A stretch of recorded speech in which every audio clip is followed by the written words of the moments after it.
Pi Network, my life, your life. Yes, reka nongere nguhe ikaze kuri Jero TV show. Jero TV show ngira ngo mwabibonye ko ariho turi twagarutse mu biganiro byacu ari nabyo byanyu. Uyu muyoboro ni uwacu, ni wanyu, ni wa twese. Niba ugeze kuri Jero TV show bwa mbere jya wibuka gukora subscribe, ukande like, share ndetse na comment. Ariko nukora subscribe jya wibuka ukora ukazogera kugira ngo ubashe kujya ubona ibiganiro mu bantu ba mbere bigifite irangi, bigishyushye, bikiryoshye. Ibiganiro byacu ubibonere igihe. Hano tukora ibiganiro byiza kandi byinshi. Tekereza kuba uba mu bantu, ubana n'abandi bantu kuri Jero TV show ariko ntubonere ibiganiro igihe. Impamvu ni iyi, nuko uba utakoze kukazogera ngo kugira ngo ibiganiro byose bijye biza direct bita bigera iwawe. Bana n'abandi rero mu kumva ibiganiro bya Jero TV show cyangwa se no kubireba mu bantu ba mbere. Dufite ibiganiro bya cryptocurrency muri rusange, by'umwihariko kuri Pi Network ndetse n'andi makripto agiye atandukanye. Dufite ibiganiro by'ubuzima aho muzajya mubana na Janvier akajya baha ibiganiro byiza by'umwimerere, hahandi uba ufite ikibazo mu buzima bwawe bwa buri munsi ariko ukaba ufite umuntu ukurangira uburyo icyo kibazo cyawe kizakemuka. Aho ni ku ruhande rw'ubuzima. Ariko kandi muri cryptocurrency ndetse no muri Pi muri rusange turi kumwe na engineer Clement. Ngiye nitwa Jerome Ndakimana. Clement, ikaze. Murakoze cyane. Wahamenyereye? Kuri Jero ni mu rugo Yego. N'abantu bacu. Yego ni mu rugo cyane. Ubundi utarahagera kuri Jero wahumvaga gute? Wumvaga bimeze bite? Kuri Jero umva uyu muntu ataragera ahantu hari ukuntu abatekereza nyine bitandukanye nuko bahagera ukahasanga. Yego ariko nyine ni mu rugo, hari abantu beza baradukunda natwe turabakunda. Yego. Uravuga ati abantu ni beza. Iyo tuvuze kuri Jero ntago abari kuri kamera cyangwa se ari umuntu uri inyuma ya kamera, ubwo tuvuga abakunzi bacu muri rusange, abantu badukunze bakakora subscribe tutararebwa n'abantu 1000 cyangwa 200. Umuntu wadukunze akakora subscribe akibona wenda umuyoboro wa Jero TV show wagiye ku ruhando cyangwa se wagiye mu yandi macano muri rusange akorera hano mu Rwanda, uwo muntu abageze umuryango wa Jero TV show. Ubwo reka twizere ko rero kuri Jero TV show uko wahakekaga ari nako wahasanze. Nanone tuguhaye ikaze mu biganiro byacu by'uyu munsi. Mu buzima busanzwe semeze bite Clement? Mu buzima busanzwe meze neza, ndamahoro. Gafaranga kari kuboneka, Pi irenda kuza we. So Pi irahari. Yego. Pi irahari. Ariko kaye nguko. Ariko ko mubitsinda ntago muzaduha. Erega ntago kuba umuntu avuga Pi yuze ko ayifite. Ntago ari cyo bivuze, ntago ari cyo bivuze. Kabura we kuza nkayikubwira wenda ko nayimenye amakuru nayisomye nkashaka amakuru kuri Pi nkana n'umushinga mwiza ariko ntayifite. Ejo bo ndi kumwe n'umwana w'umwari, ubwo mvuze umwana w'umwari n'umukobwa mwiza akaba tarashaka muri rusange. Twaturi kumwe arimo arambwira ati Bwana Jero ngiye reka kubiza kuri mfite amakuru ngo hanzanga hari faranga ngo ryigeze akarakajya. Yego. Ati sindakobwa, nari narifashe kuva kera n'ibyo bintu bitaraza, ariko ndagera nkwibutse ko ngiye na papa tuzicara umusore uzankwa nukuza afite Pi. Nimba atazaba ari umupiyona ntazaza kunsaba.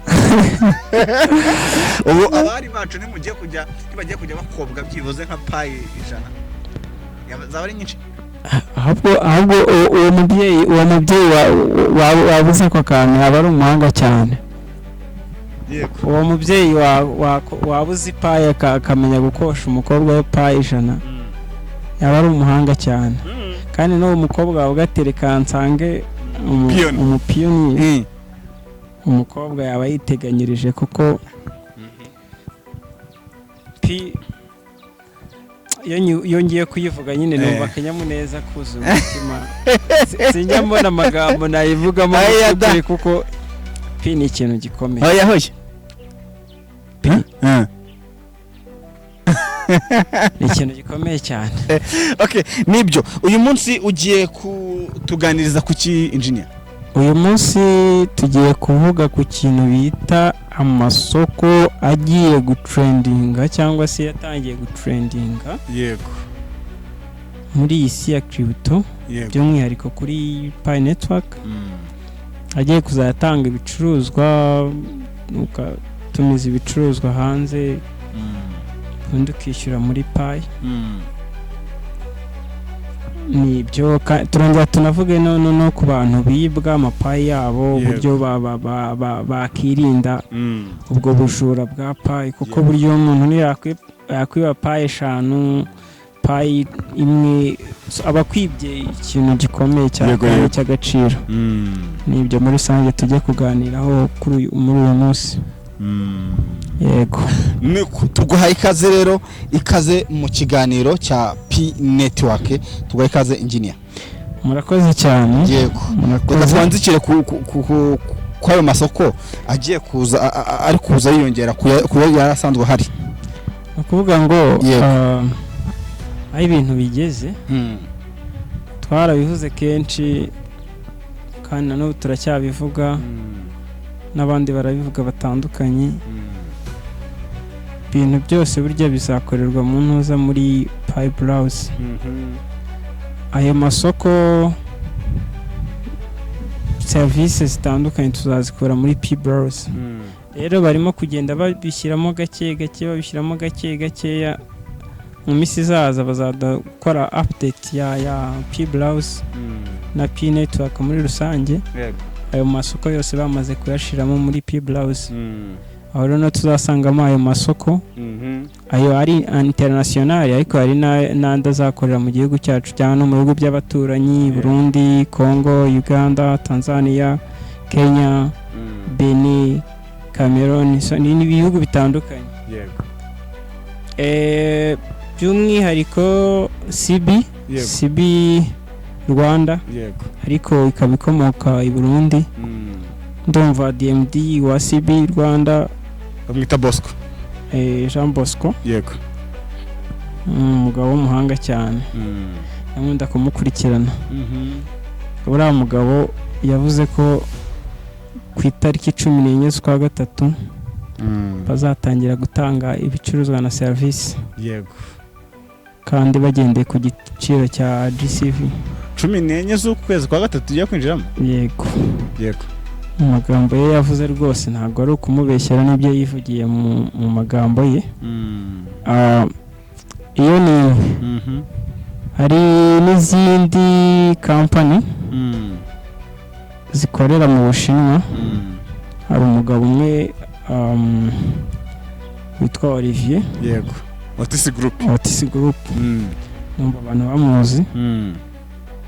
Ayo masoko nawe yahora yavuga kandi hari n'ibyo ashinzwemo muri ayo masoko. Yego umugabo w'inyangamugayo cyane uvuga ibintu byiza kandi akunda Pi kandi agakunda n'abapiyoniye muri rusange. Yes mu minsi iri imbere rwose ayo masoko yose aratangira gukora.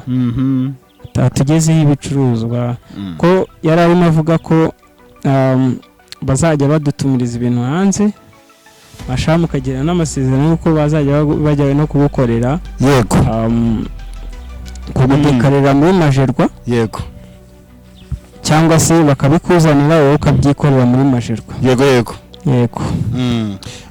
akose ayo masoko koko mujye mutumara impungenge. Hari ibintu rero bivugwa ahangaha hanze aha twebwe tukagira ngo ni ibinyoma.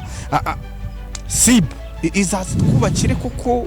SIB yubakira umupiyona hano i Kigali imushingire inzu nziza. Niba ufite Pi zawe yego kandi ikaba yaragiranye amasezerano nawe yego izabikora. Yego kuko n'ubundi niyo ntego yawe. Ntago CB yubakiwe banki. Ntago CB yubakiwe kuba warahinze ikawa CB yabayeho kubera ko habayeho Pi. Iyo hatabaho Pi ntago CB yari kubaho. Yego. Bivuze iki? Iyo CB yaje kubera Pi. Ibyo yasezanije abapionnier. Urabizi ko habaye icyo hari amarushanwa abaye muri hackathon. Imishinga itsinze akaba ariyo igira ute binjiza muri P browse. Ntago bari kwinjizamo kandi tazakorana na Pi. Yego. Ubwo rero ntago wakagize impungenge z'uko ngizaza ngo yutwubakira amazu, service zose bazaduha na amasezerano bagiranye na Core Team na Dr. Nicholas nka nyiri umushinga wa P Network waduhaye P Network. Njya nkunda kuvuga ngo P ni impano.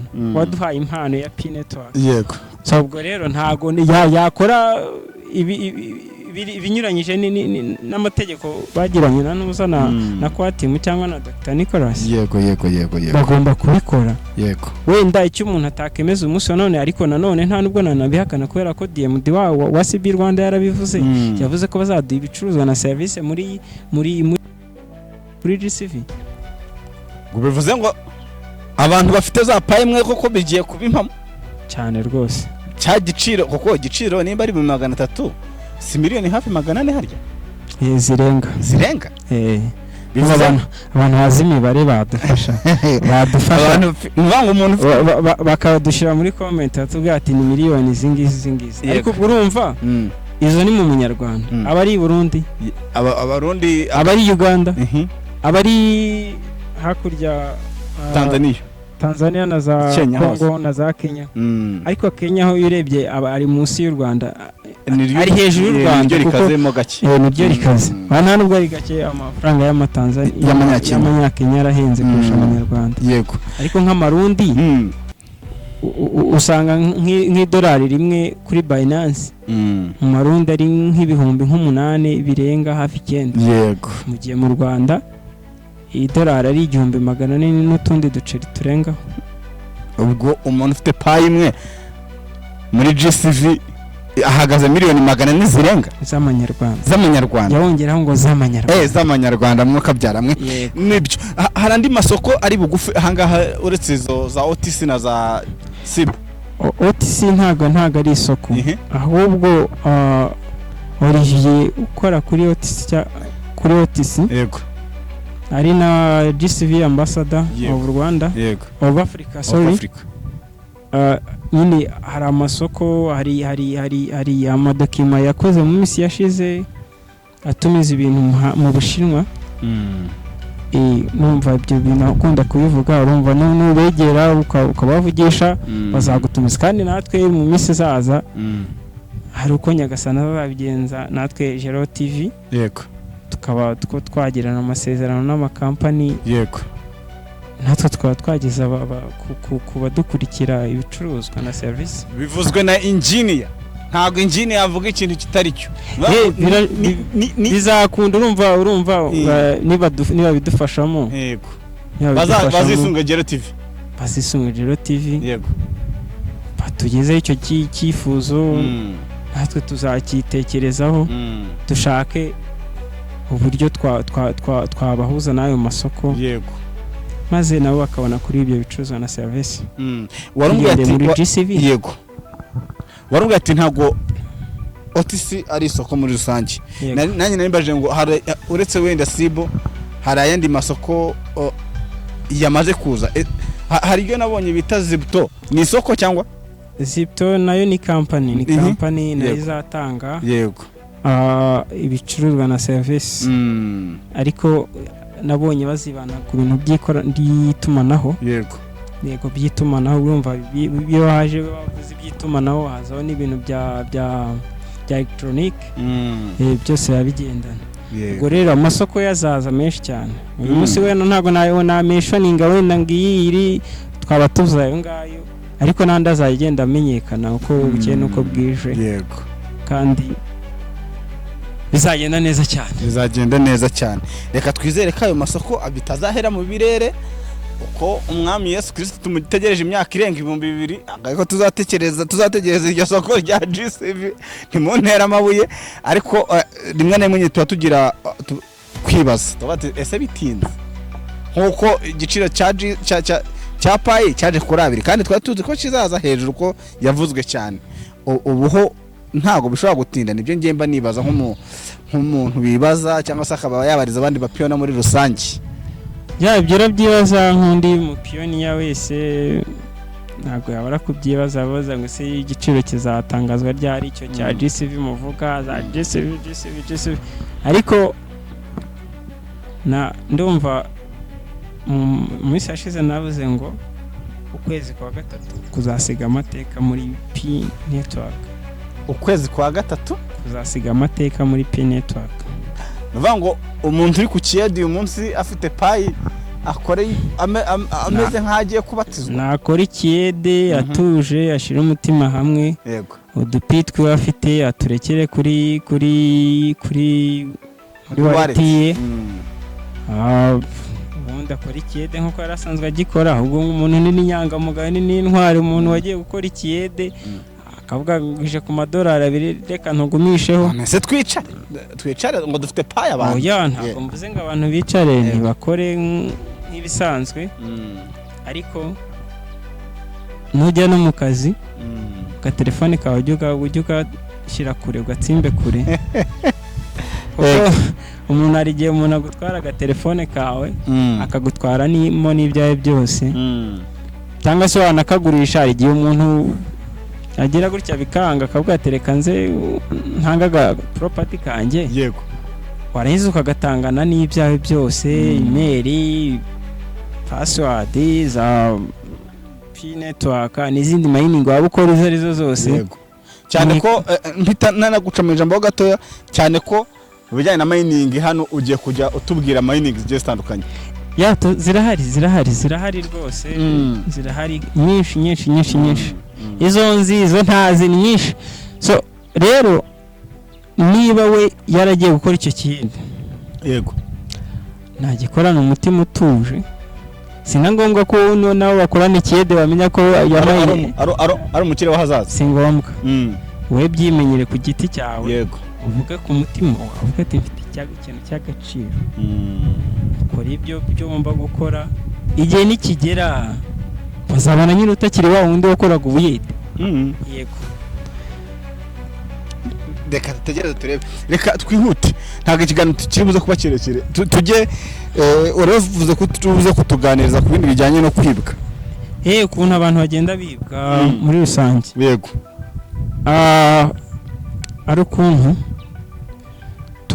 uba uri gutya uri kuri social media uri kuri WhatsApp Facebook Telegram umuntu akakwandikira kubaza amakuru runaka umeze ute meze neza umuri gucata umusubiza iki uko muganira umwanya muba muganira niko bari kukwinjirira mu bintu byawe akubaza wenda amakuru ese wumvise ibyavuzwe kuri payi wenda urumva ko umuntu umupiyoniya yumvise umuntu amubajije umuntu atazi amubajije kuri payi ahita yumva ari ibintu birenze nayumvishe ukamubwira kandi ubwo nibwo akwinjirira ubwo arimo arakudroga mu mutwe kugira ngo aze kuguha link uze gukandaho nukandaho already pizza ahita zitwara noneho kaza kugera arakubajije amakuru yavuzwe kuri payi wayumvishe cyangwa se ku yindi crypto ariko reka twibugiye kuri payi muri rusange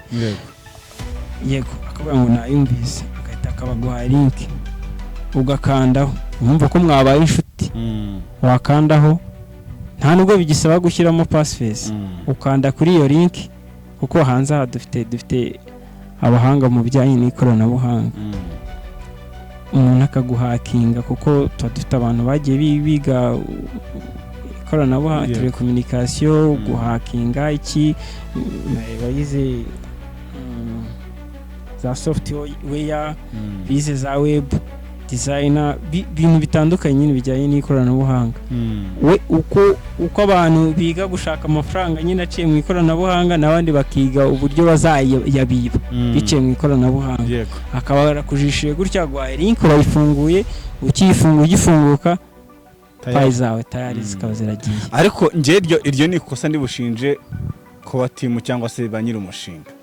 Ni gute ubundi ifaranga nk'iri ryasohokeye ku madolari 2 ritaba rifite iyo security hagije ku buryo umuntu habaho verification ngo ati verifya nimba ari wowe ibintu urimo ni wowe cyangwa ni iki? Ariko ndatekereza mu misiza ubundi mbere yuko kiriya giciro cya GCV gitangazwa nyirizina hari icyo bita Wallet Pro. Wallet Pro ni wallet izaza ije gukuraho ibyo byose, ije guca mu ibyo byose. Aho Wallet Pro uzajya uyifite umuntu akaba niyo yaba afite password zawe akaba atakwiba kuko hari notification bazajya baguhereza ugakonfirma igikorwa kigiye kuba muri wallet yawe. Iyo wallet rero mu gihe itaraza cyangwa batararangiza kuyubaka, kwa team yatubwiye ko tugomba kwirinda gufungura amalinki ayo ari yo yose avuga kuri Pi. Ibyo ni ibintu bagarutseho kenshi kandi bavuga ati irinde gusharinga password zawe. Password zawe ni izawe ntago ari rusange, ugomba kuzibika. Mu gihe rero wakoze ikosa ryo gufungura iyo linki barazikwibye kandi nta nuzigero zigarurira, biba byarangiye. Iyo wazitakaje biba byarangiye. Yego mu gihe tugitegereje iyo Wallet Pro izaba ryari ntago namenya ngo bazayironcinga ryari, ariko abapioneer mwitegereze. Abantu mufitiye impungenge zo gukomeza mwibwa ntago imara igihe kirekire itaje. Yego izakoreshwa ku buryo hazajya habaho ayo verification navugaga. Urumva izahuzwa n'ama wallet yacu. Noneho ku buryo igikorwa cyose kigiye kuba kuri wallet yawe no muri Pi cyangwa muri reka mvuge kigiye kuba muri P browser bagoye notification. Iyo notification uzaba ugomba kuyikonfirma kugira ngo icyo gikorwa kibashe kuba successful. Iyo Wallet Pro ni kizabije gukemura. Ubundi ntekereza kari ko byakagenze n'ubu ngubu kuko ifaranga ryamaze gusohoka deja. Ubu se si ibisambo bikaze? Ubu ni bw'ibisambo bikaze. Ariko nyine badushishikariza kwirinda gufungura ayo malinki hato na hato no gusharinga password zawe. Ese password zawe iyo umuntu azifite abasha kujya muri konti yawe bigakunda cyane rwose. Abasha kujya muri konti yawe akoresheje telefone ye. Yego. Atanyuze muri telefone yawe. Yego. Ibyo bintu rero ko nta mutekano byaba bifite kugeza ubu ngubu, kubera ko ariko akenshi usanga afite azina password yawe kuko buryo umuntu uzi password zawe abazina na password yawe. Ubwo niba umuntu wabandi twagiye twizera inshuti zacu tugendana za buri munsi ukavuga ngo akenshi ubundi Pi yaraje abantu ntibabiha agaciro bavuga ngo ni ikintu kiri aho ngaho bagifata nyine nk'ikintu kiri aho. Avuga ati se ubundi ibingibi reka mfe kubikora.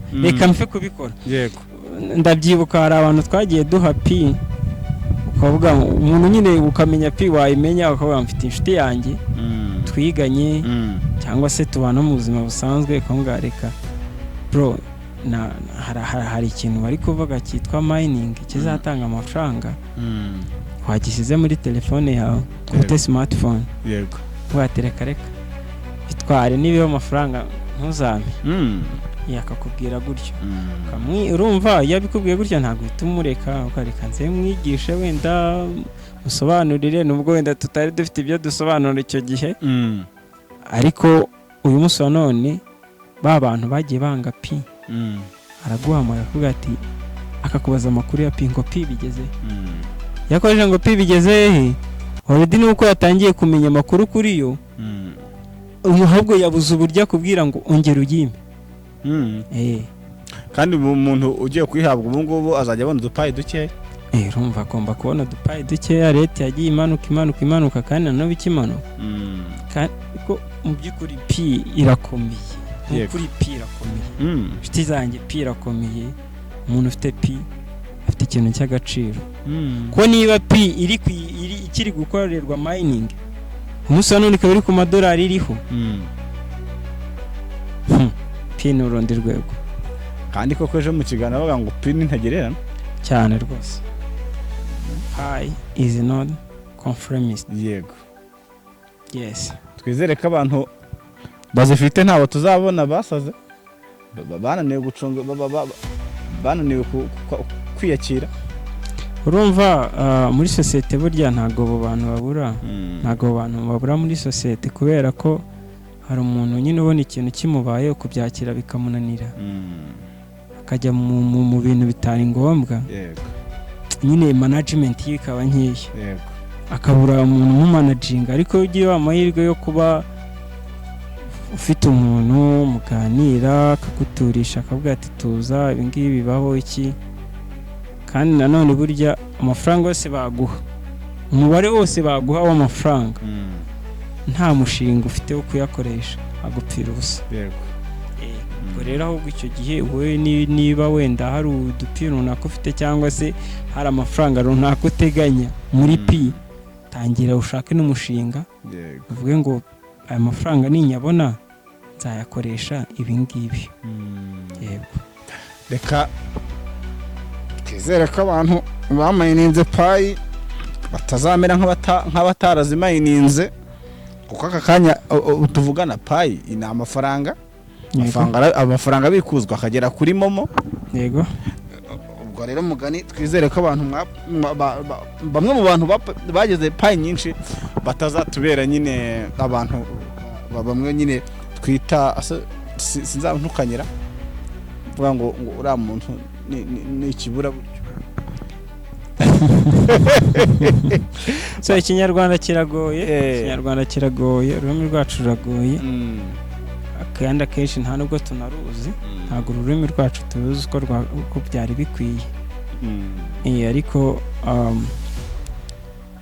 nuko nyine ubitekereza n'undi afite uko abitekereza. Yes, dushimire abarundi bakurikira ibiganiro byacu, dushimire abantu bari Uganda, Kenya na Tanzania. Muri aka karere buri muntu wese aradukurikira, buri gihugu kiradukurikira kandi turanabashimira cyane. Dushimire n'abari Canada nabo bajya batwereka urwo rukundo. Zambia dufite abantu bacu, mu Burundi dufite abantu bacu, ahantu hari hose dufite abantu bacu, sinzi ko twabasha kubarondora ariko icy'ingenzi nuko tubana nabo umunsi ku munsi kandi bakatwereka urwo rukundo. Ndabeshya Clement. Oya nibyo abantu n'abantu bagaciro kuri twebwe kandi turanabakeneye cyane. Yego. Kuko ibyo dukora turabibakorera. Yego. Kandi tuzahora tubikora. Yego. Ubwo rero kubana nabo ni umugisha ukomeye kuba tubafite ni iby'agaciro kandi bari mu majyaruguru, mu majyepfo, burengerazuba, burasirazuba, umujyi wa Kigali. Turabasuhuje kandi tunabishimira ku mwanya wanyu muduha. Yego. Ibitekerezo byanyu muduha by'ingenzi cyane. Yego. Hari ikindi twarenzaho? Ndumva ari ibyo ngibyo ahubwo nkabwira mu pioneer wese keep mining. Don't share your passphrase. Keep mining, don't share your passphrase. Ni engineer Clement. Nge nitwa Jerome, twabanye muri iki kiganiro cyiza. Tuzakomeza tunabande mu bindi biganiro bigiye bitandukanye ariko kandi ujya wibuka gukora subscribe ndetse like, share na comment. Ibiganiro byacu nakagaruka.